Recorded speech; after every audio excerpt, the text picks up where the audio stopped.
Welcome back, traders. I hope all of you guys had a wonderful weekend and are ready to come back and trade with us once again. Before I get started, some of you guys have been asking about that pip count, and the reason why I haven't shared it to the public is because mostly I was not really in front of my charts last week, as you guys probably had noticed from my activity in the Telegram.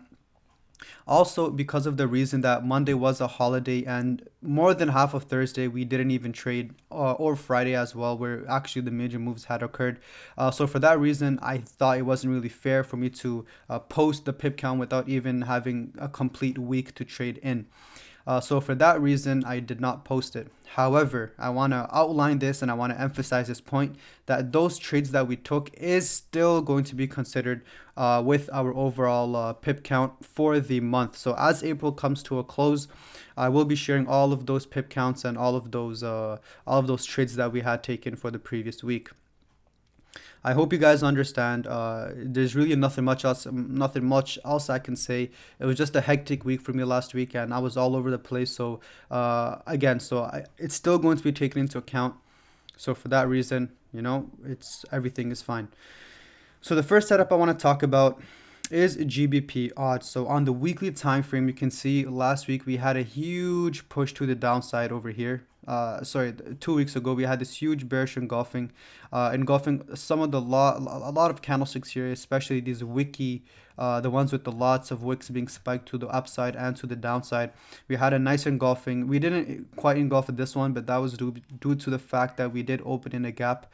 If we had opened over here, we still would have engulfed this previous candlestick. So I do consider this to be an engulfing candlestick. Last week we did have a follow through where we did spike up, retest our moving average right here, which is acting as a level of resistance now. We spiked up and we came back down, showing us that there are still bears wanting to push price to the downside. So for that reason, I am bearish on GBP odd, and I do expect the for this setup to drop and potentially drop even lower. Now, if we drop down to the daily time frame, we can break this down even more.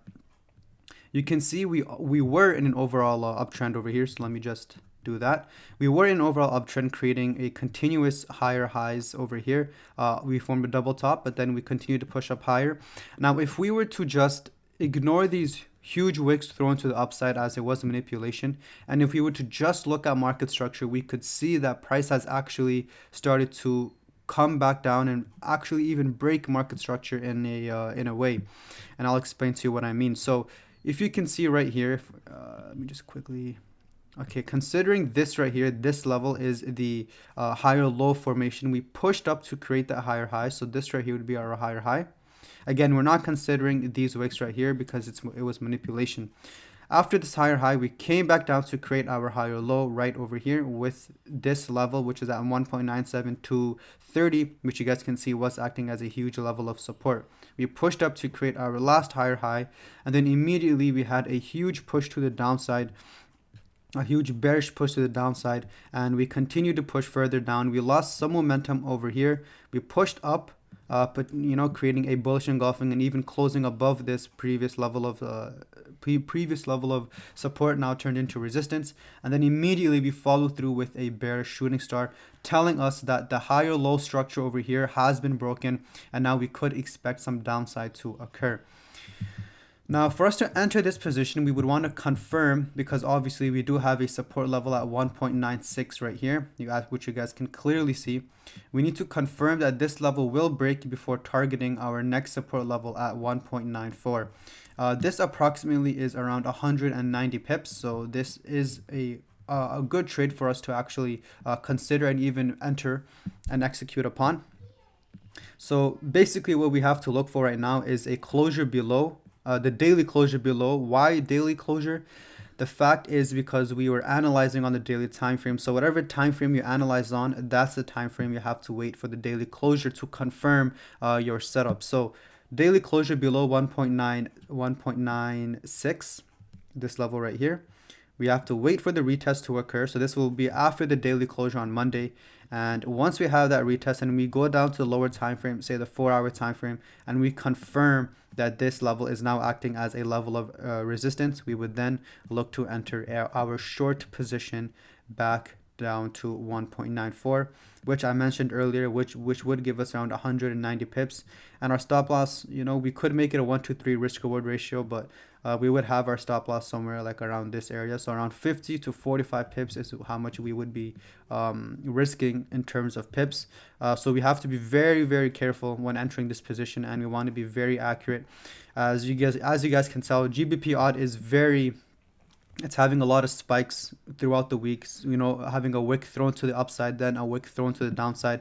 So this stop loss, if we were to enter the position, could easily be taken out. As you guys can see over here, how we had a support level, huge push to the downside, and this right here was probably like an 80 pip.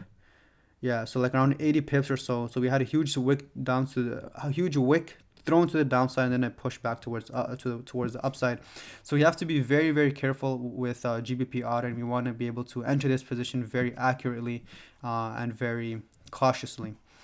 So nonetheless, just a quick overall review.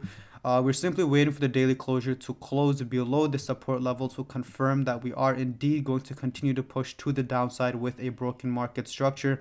We would then wait for the retest to occur on the 4-hour, and we would look for a potential short position opportunity if price develops in that case.